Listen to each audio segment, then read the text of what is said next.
गुरुर्ब्रह्मा गुरुर्विष्णु गुरुर्देवो महेश्वरः गुरुः साक्षात् परब्रह्मा तस्मै श्री गुरवे नमः।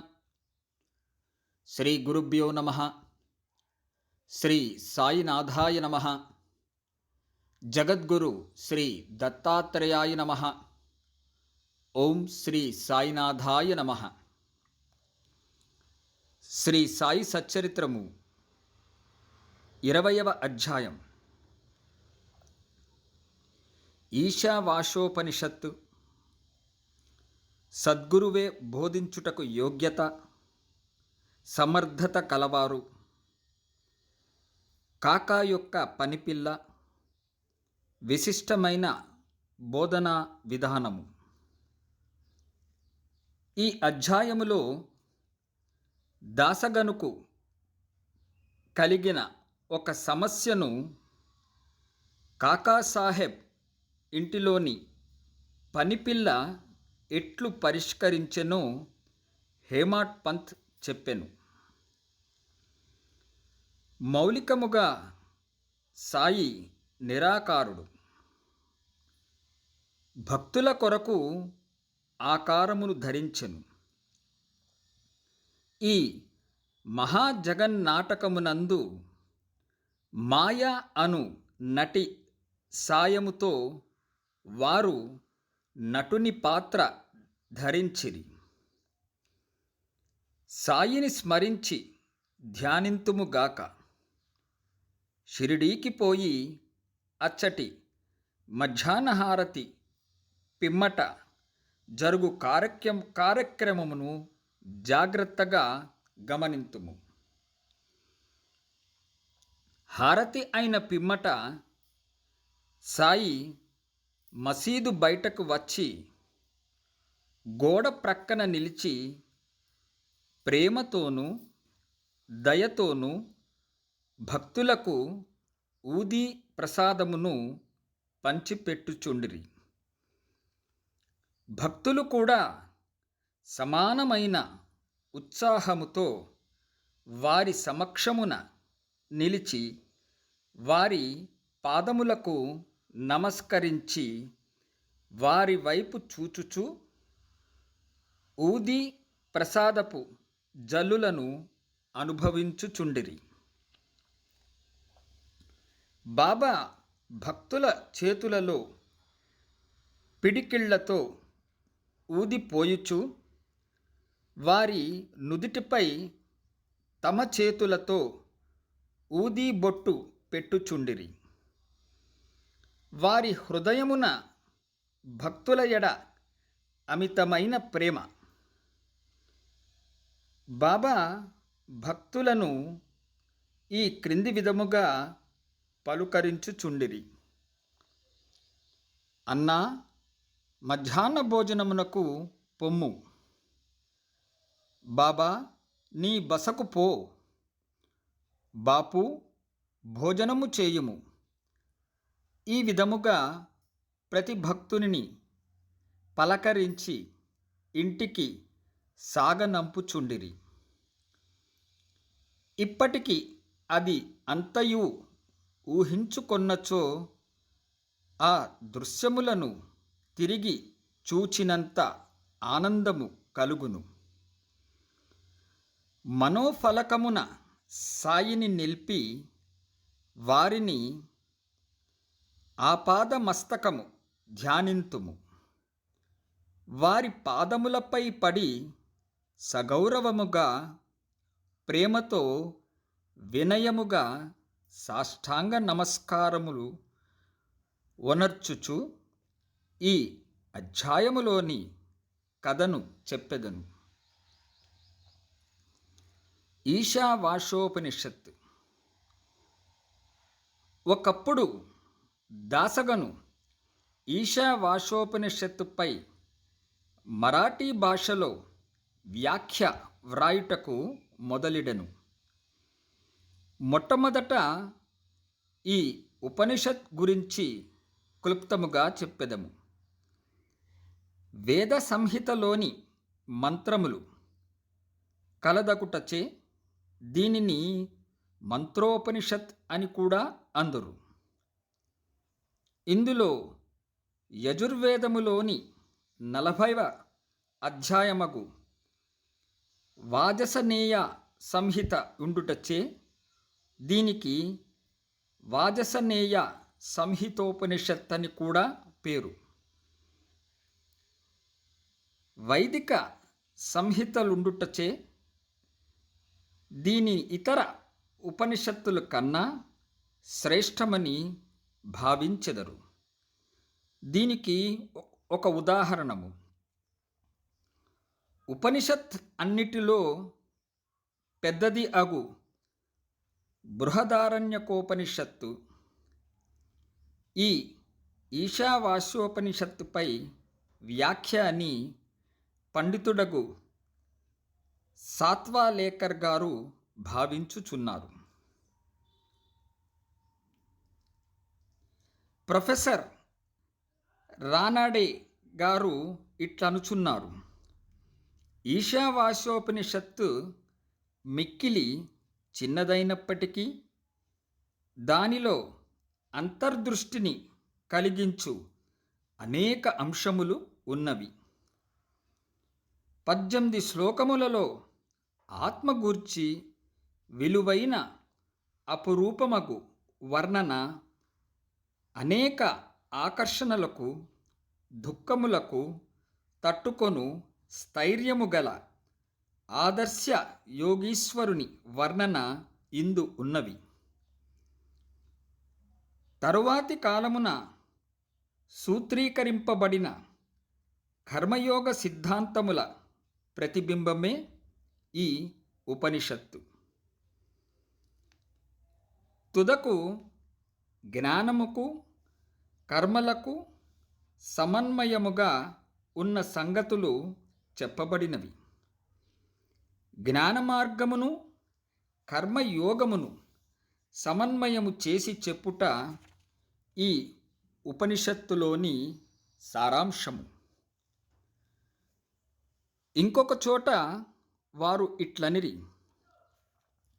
ఈశావాస్యోపనిషత్తులోని కవిత్వము, నీతి, నిగూఢ తత్వము, వేదాంతముల మిశ్రమము. పై వర్ణనమును బట్టి ఈ ఉపనిషత్తును మరాఠీ భాషలోనికి అనువాదము చేయుట ఎంత కష్టమో ఊహించవచ్చును. దాసగను దీనిని మరాఠీ ఓవి ఛందములో వ్రాసెను. దానిలోని సారాంశమును గ్రహించలేకుండుటచే తాను వ్రాసిన దానితో అతడు తృప్తి చెందలేదు. అతడు కొందరు పండితులను అడిగెను, వారితో చర్చించెను. కానీ వారు సరి అయిన సమాధానము ఇయ్యకుండిరి. కావున దాసగను కొంతవరకు వికల మనస్కుడయ్యను. సద్గురువే బోధించుటకు యోగ్యత, సమర్థత కలవారు. ఈ ఉపనిషత్ వేదముల యొక్క సారాంశము. ఇది ఆత్మ సాక్షాత్కారమునకు సంబంధించిన శాస్త్రము. ఇది జనన మరణములనే బంధముల నుండి తెగగొట్టు ఆయుధము లేదా కత్తి. ఇది మనకు మోక్షమును ప్రసాదించును. కనుక ఎవరైతే ఆత్మ సాక్షాత్కారము పొందియున్నారో అట్టివారే ఈ ఉపనిషత్తులోని అసలు సంగతులు చెప్పగలరని అతడు భావించెను. ఎవరునూ దీనికి తగిన సమాధానము ఇవ్వనప్పుడు దాసగను సాయిబాబా సలహా పొంద నిశ్చయించుకొనెను. అవకాశము దొరకగానే షిరిడీకి పోయి సాయిబాబాను దర్శించి వారి పాదములకు నమస్కరించి ఈశావాస్యోపనిషత్తును అర్థము చేసుకొనుటలో తన కష్టములు చెప్పి సరి అయిన అర్థమును బోధింపమని వేడుకొనెను. సాయిబాబా ఆశీర్వదించి ఇట్లు అనెను: తొందరపడవద్దు. ఆ విషయములో ఎట్టి కష్టమూ లేదు. తిరుగు ప్రయాణములో విలేపార్లేలోని కాకాసాహెబ్ దీక్షితుని పనిపిల్ల నీ సందేహమును తీర్చును. అప్పుడు అక్కడ ఉన్నవారి మాటలు విని బాబా తమాషా చేయుచున్నారని అనుకొనిరి. భాషాజ్ఞానము లేని పనిపిల్ల ఈ విషయము ఎట్లు చెప్పగలదని అనుకొనిరి. కానీ దాసగను అట్లనుకొనలేదు. బాబా పలుకులు బ్రహ్మవాక్కులు అని అనుకొనెను. కాకా యొక్క పనిపిల్ల.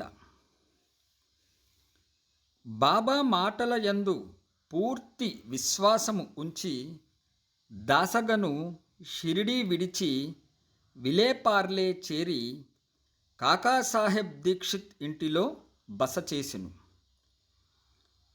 ఆ మరుసటి దినము ఉదయమున దాసగను నిద్ర నుంచి లేవగానే ఒక బీద పిల్ల చక్కని పాటను మిక్కిలి మనోహరముగా పాడుచుండెను. ఆ పాటలోని విషయము ఎర్రచీర వర్ణనము.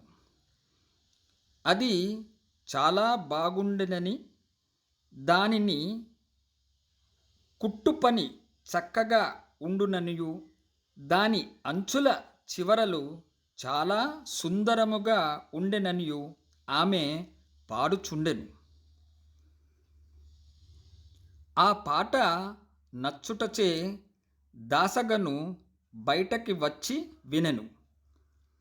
అది కాకా పనిమనిషి నామ్య చెల్లెలు పాడుచుండెను. ఆమె చిన్న పిల్ల. ఆమె చింకిగుడ్డ కట్టుకొని పాత్రలు తోముచుండెను. ఆమె పేదరికము, ఆమె సంతోషభావమును గాంచి దాసగను ఆమెపై జాలిపడెను.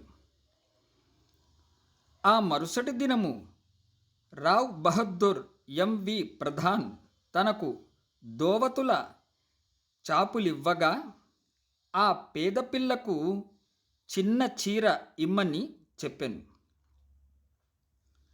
రావ్ బహద్దూర్ ఒక మంచి చిన్న చీరను కొని ఆమెకు బహుకరించెను. ఆకలితో నకనకలాడుతున్న వారికి విందు భోజనము దొరికినట్లు ఆమె అమితానంద పరవశురాలయ్యెను. ఆ మరుసటి దినము ఆమె ఆ కొత్త చీరను ధరించెను. అమితోత్సాహముతో తక్కిన పిల్లలతో కలిసి గిర్రున తిరుగుచూ నాట్యము చేసెను. అందరికంటే తానే బాగుగా ఆడి పాడెను.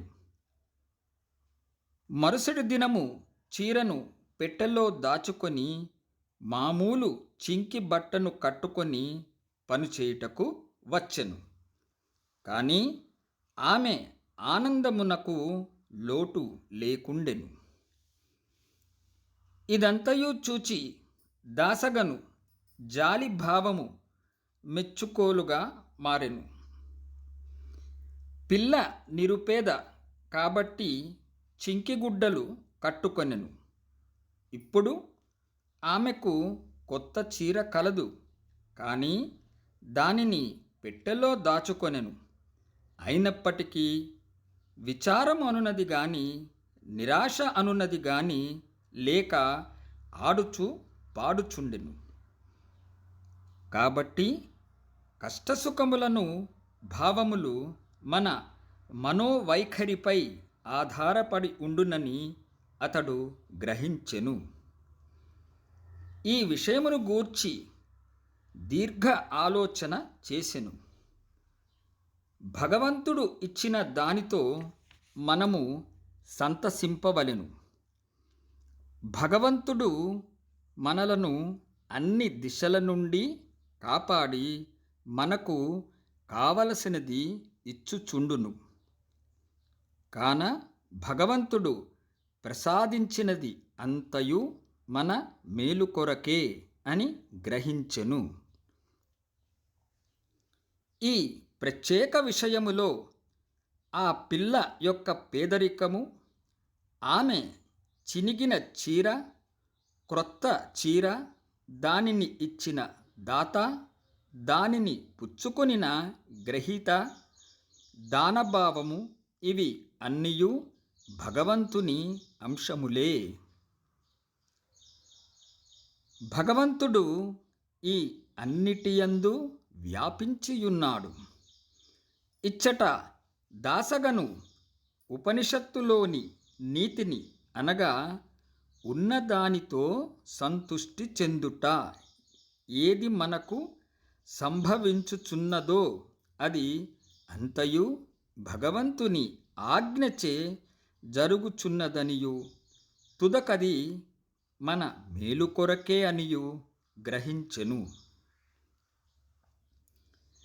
విశిష్టమైన బోధనా విధానము. పై కథను బట్టి బాబా మార్గము మిక్కిలి విశిష్టమైనదనియు అపూర్వమైనదనియు పాఠకులు గ్రహించియే యుందురు. బాబా షిరిడీని విడువనప్పటికీ కొందరిని మచ్చింద్రగఢ్కు, కొందరిని కొల్హాపూర్కు గాని షోలాపూర్కు గాని సాధనా నిమిత్తము పంపుచుండెను. కొందరికి సాధారణ రూపములోను, కొందరికి స్వప్నావస్థలోను, అది రాత్రి గాని పగలు గాని కాన్పించి కోరికలను నెరవేర్చుచుండెను. భక్తులకు బాబా బోధించు మార్గములు వర్ణింపనలవి కాదు. ఈ ప్రస్తుత విషయములో దాసగనును విలేపార్లే పంపి పనిపిల్ల ద్వారా అతని సమస్యను పరిష్కరించెను. కానీ విలేపార్లే పంపకుండా షిరిడీలోనే బాబా బోధించరాదా అని కొందరు అనవచ్చును. కానీ బాబా అవలంబించినదే సరి అయిన మార్గము. కానిచో పేద నౌకరు పిల్ల, ఆమె చీర కూడా భగవంతుని సంకల్ప రూపములే అని దాసగను ఎట్లు నేర్చుకొనియుండును? ఈశావాస్యోపనిషత్తులోని నీతి. ఈశావాస్యోపనిషత్తులో ఉన్న ముఖ్య విషయము అది బోధించు నీతి మార్గమే. ఈ ఉపనిషత్తులో ఉన్న నీతి దానిలో చెప్పబడిన ఆధ్యాత్మిక విషయములపై ఆధారపడియున్నది. ఉపనిషత్తు ప్రారంభ వాక్యములే భగవంతుడు సర్వాంతర్యామి అని చెప్పుచున్నవి. దీనిని బట్టి మనము గ్రహించవలసినది ఏమనా, మానవుడు భగవంతుడు ఇచ్చిన దానితో సంతుష్టి చెందవలెను. ఏలానా భగవంతుడు అన్నిటియందు కలడు. కావున భగవంతుడు ఏది ఇచ్చెనో అది ఎల్లా మన మేలు కొరకే అని గ్రహించవలెను. దీనిని బట్టి ఇతరుల సొత్తుకై ఆశించరాదనియు, ఉన్నదానితో సంతుష్టి చెందవలెననియు, భగవంతుడు మన మేలు కొరకే దానిని ఇచ్చి ఉన్నాడనియు, కావున అది మనకు మేలు కలుగు చేయునదనియు గ్రహించవలెను. దీనిలోని ఇంకొక నీతి ఏమనా, మనుష్యుడు ఎప్పుడు ఏదో తనకు విధింపబడిన కర్మను చేయుచునే ఉండవలెను. శాస్త్రములో చెప్పిన కర్మలు నెరవేర్చవలెను. భగవంతుని ఆజ్ఞానుసారము నెరవేర్చుట మేలు. ఈ ఉపనిషత్ ప్రకారము కర్మ చేయకుండా ఉండుట ఆత్మ నాశనమునకు కారణము. మానవుడు శాస్త్రములో విధింపబడిన కర్మలు నెరవేర్చుట వలన నైష్కర్మ్యాదర్శము పొందును. ఏ మానవుడు సమస్త జీవరాశిని ఆత్మలో చూచునో, ఆత్మ అన్నిటియందుండునట్లు చూచునో, వేయేల సమస్త జీవరాశియు సకల వస్తువులు ఆత్మగా భావించునో, అట్టివాడు ఎందుకు మోహమున పొందును? వాడు ఎందులకు విచారించును? అన్ని వస్తువులలో ఆత్మను చూడకపోవుటచే మనకు మోహము, అసహ్యము, విచారము కలుగుచున్నవి. ఎవడైతే సకల వస్తుకోటిని ఒక్కటిగా భావించునో, ఎవనికి అయితే సమస్త ఆత్మ అగునో, అతడు మానవులు పడు సామాన్య బాధలకు, దుఃఖ వికారములకు లోను కాడు. 20వ అధ్యాయం సంపూర్ణం. సద్గురు శ్రీ సాయినాథార్పణమస్తు. శుభం భవతు.